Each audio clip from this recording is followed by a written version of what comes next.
Halo teman-teman, kembali lagi di channel aku.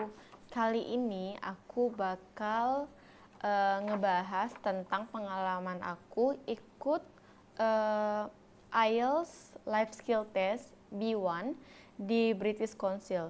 Jadi IELTS Life Skill ini adalah salah satu persyaratan yang diminta oleh pemerintah UK untuk siapa saja yang mau ke UK. Jadi ini salah satu persyaratan spouse visa ya, karena suami aku kan tinggal di sana, jadi aku insya Allah juga bakal ikut ke sana. Dan salah satu persyaratannya yaitu kita harus lulus ujian life skill ini, IELTS life skill. Jadi sebenarnya persyaratannya itu kita harus lulus life skill A1. Cuman nanti setelah 2,5 tahun lagi kita renew visa kita harus ambil A2 atau B1. Jadi aku daripada ngulang-ngulang tes, aku langsung ambil tes yang B1 gitu. Jadi bedanya itu di life skill B1 ini waktu tesnya sedikit lebih lama, dimana waktu tes yang A1 itu sekitar 17 atau 18 menit, cuman yang di B1 ini sekitar 18 sampai 22 menit. Dan alhamdulillah aku lulus. Yeay. Jadi teman-teman, aku bakal share apa aja sih tips buat lulus life skill ini, dan gimana cara mendaftarnya, berapa biayanya, dan semuanya ini berdasarkan pengalaman pribadi aku ya. Jadi yang pertama aku bakal jelasin yaitu apa sih life skill tadi, aku ulangi lagi. Jadi life skill IELTS Life Skill UKVI ini adalah persyaratan yang diminta oleh pemerintah UK untuk siapa saja yang mau ke UK, khususnya untuk spouse visa ya. Dan di sini cara UK udah menunjuk beberapa tempat yang kita bisa ikut tes. Jadi nggak di semua tempat kita bisa mendaftarkan IELTS ini. Jadi cuma ada beberapa tempat. Salah satunya adalah British Council dan juga IDP. Itu ada di mana-mana, di banyak negara sih. Dan kemarin aku ikut tesnya itu di Pakistan. Kebetulan karena aku lagi magang di sini dan aku pingin cepet gitu. Jadi aku daftar di Pakistan. Jadi aku daftarnya di British Council yang ada di Islamabad. Biayanya itu sekitar 29.000 Pakistan rupiah atau sekitar kurang lebih 2,7 juta rupiah. Jadi teman-teman itu nanti buka websitenya British Council, bisa klik di Google, terus nanti klik pilih daerahnya gitu, pilih tempatnya. Kemudian teman-teman bisa pilih life skill UKVI, terus teman-teman juga bisa pilih nanti tingkat mana, yang A1 atau yang B1, A1 atau B1. Karena yang A2 hanya bisa teman-teman ikuti ketika teman-teman sudah berada di UK nantinya.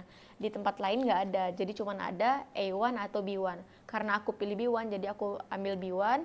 Kemudian aku perlu siapkan syarat-syaratnya itu yaitu paspor aku, scan paspor, itu juga di-upload di sana. Terus habis itu ada beberapa data yang harus teman-teman isi ketika teman-teman mendaftar, dan semuanya itu harus dikonfirmasi lagi, karena kalau ada data yang salah itu bakal ribet ngurusnya nantinya gitu. Terus aku pilih jadwal, jadi di sini 1 minggunya ada 2 kali. Cuman aku rasa kalau di Indonesia 1 minggu sekali deh, tergantung. Cuman kalau di sini kan di Pakistan itu yang mendaftarnya juga banyak, jadi di sini jadwalnya juga lebih banyak dan lebih fleksibel gitu. Terus dia juga bakal nanti mengirimkan email konfirmasi ke kita bahwa kita harus bayar, dan teman-teman harus, kalau teman-teman daftarnya online itu bayarnya harus pakai credit card kalau di sini gitu. Jadi kita harus bayar pakai credit card, dan ketika pembayaran selesai ya udah teman-teman bakal dikirim email konfirmasi apa aja yang teman-teman harus siapkan, di mana lokasinya, terus apa aja yang harus dibawa ketika tes gitu. Jadi hal-hal yang harus dibawa ketika tes itu yaitu paspor yang asli dan fotokopi waktu itu aku. Kemudian di sana dituliskan bahwa ketika teman-teman masuk ke ruang ujian, teman-teman nggak boleh bawa HP, nggak boleh bawa jam tangan, nggak boleh bawa tas. Jadi bener-bener cuman badan doang gitu. Kita juga nggak boleh bawa pena pun juga nggak boleh gitu, pena apa kertas juga nggak boleh. Jadi memang benar-benar harus kita masuk nggak bawa apapun kecuali badan ya. Kemudian teman-teman bakal ada beberapa pos gitu sebelum kita masuk ke ruang ujian. Yang pertama itu kita diminta data kita kembali ketika kita sampai di sana, diminta paspor, didata gitu, terus tanda tangan di sana. Selanjutnya kita bakal ke ruangan selanjutnya untuk foto. Jadi waktu itu aku kan pakai kerudung nih. Jadi ketika kita foto itu dia harus nampak telinga. Jadi aku harus diminta waktu itu untuk nunjukin telinga. Jadi ya gitu sistem fotonya di sini. Cuman aku nggak tahu sih di tempat lain gimana. Mungkin itu beda-beda kebijakan ya. Terus selanjutnya ada ruangan di mana badan kita itu diperiksa, kita bawa barang apa enggak. Jadi benar-benar nggak boleh bawa apapun gitu. Jadi persiapan sekitar sebelum tes itu ya ada sekitar setengah jam, dan teman-teman harus on time ya, karena kalau misalnya teman-teman telat itu sangat beresiko, karena nanti ujiannya teman-teman bakal punya pasangan untuk sama-sama dalam ruangan itu, dan kalau misalnya teman-teman telat itu bakal mempengaruhi gitu, jadi itu bakal resiko banget. Selanjutnya aku bakal cerita gimana pengalaman aku di saat ujiannya gitu. Jadi ujiannya IELTS UKVI Life Skill ini cuman 2 bagian, yaitu speaking dan listening. Beda sama IELTS lainnya di mana ada writing. Jadi itu nih menurut aku ya lebih gampang, dan teman-teman nggak perlu takut, karena ketika teman-teman berkomunikasi dengan bahasa Inggris setiap harinya dengan pasangan teman-teman, jadi hal itu tuh kayak bukan hal baru lagi bagi kita, dan itu yang dites itu adalah bahasan mengenai sehari-hari. Jadi di sini aku rasa ya mereka pengen tahu gimana sih kemampuan bahasa Inggris kita untuk percakapan sehari-hari dan untuk kehidupan sehari-hari. Jadi bukan yang ujian IELTS yang ngeri gitu loh, bukan ujian IELTS yang susah, bukan kayak gitu. Jadi ini tuh kayak lebih ke conversation aja. Jadi teman-teman nggak perlu takut sama sekali, dan be confidence gitu. Itu yang paling penting.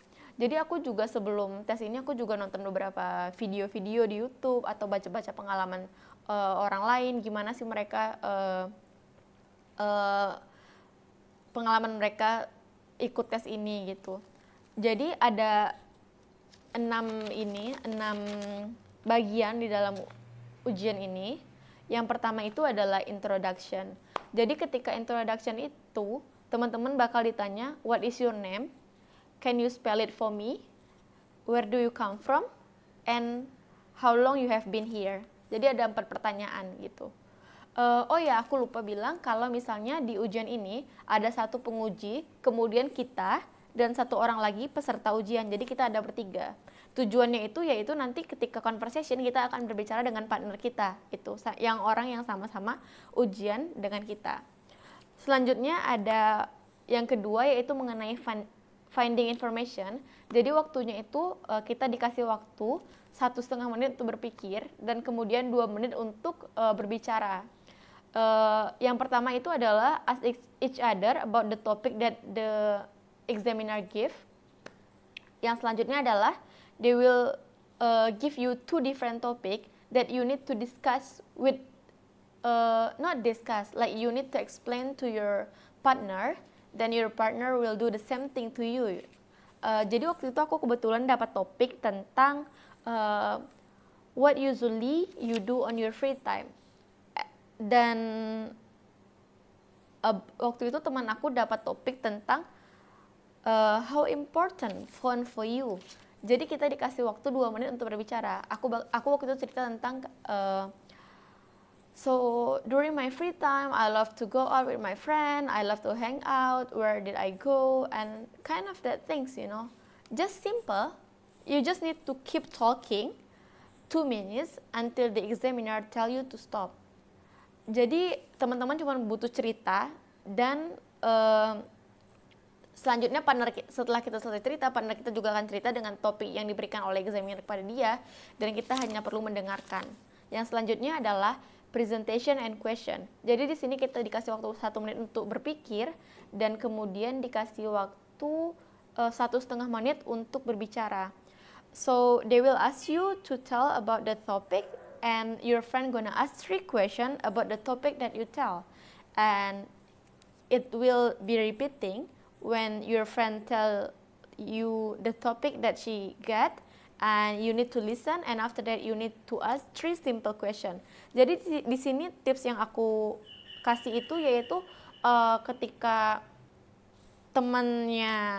partnernya teman-teman itu berbicara, teman-teman harus mendengarkan, kemudian teman-teman juga harus bertanya 3 pertanyaan, dan di sini tuh teman-teman kalau bisa jangan bertanya mengenai apa yang sudah dia ceritakan sebelumnya gitu. Misalnya aku cerita nih tentang liburan aku udah pernah ke sini, dan partner aku itu harusnya bertanya mengenai apa yang belum pernah aku bahas gitu. Karena kalau misalnya teman-teman bertanya pertanyaan yang sudah pernah dibahas, itu seperti wasting time gitu, dan seperti teman-teman kelihatan nggak serius mendengarkan gitu.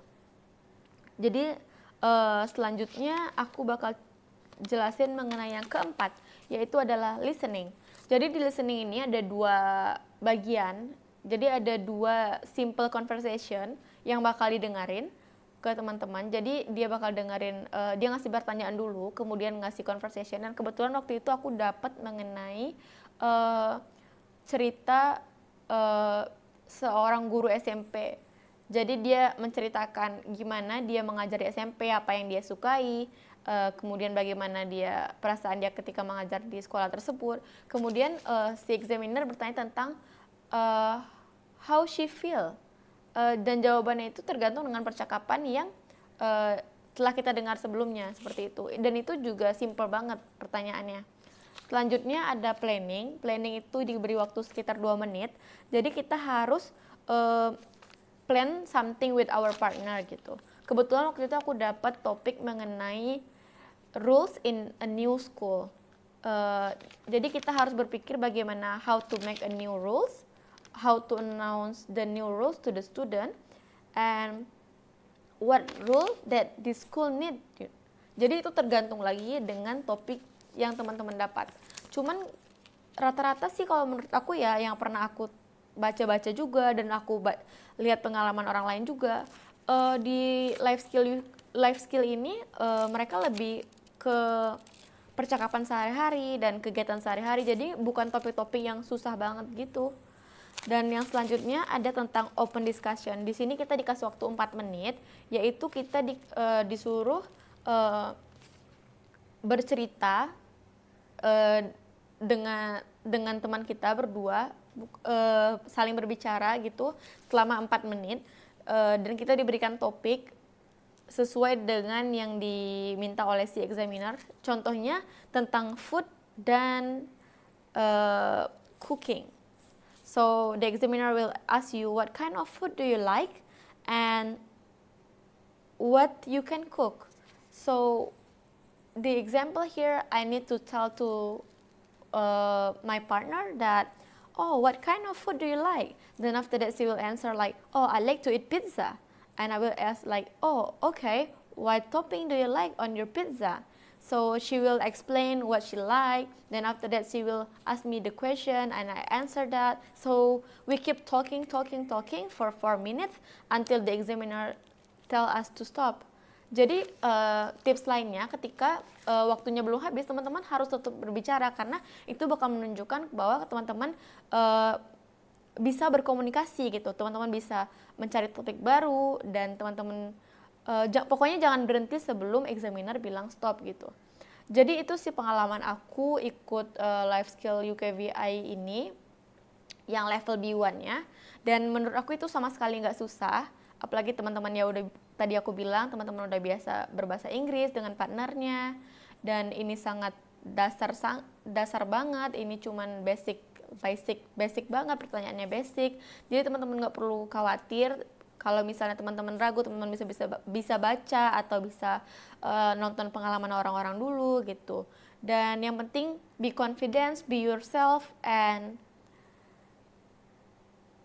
just be positive. Aku harap teman-teman yang nonton video ini bisa terbantu dan bisa dapat ilmu dari yang aku ceritain, dari pengalaman aku pribadi. Semoga teman-teman semua juga bisa lulus tes ini. Dadah!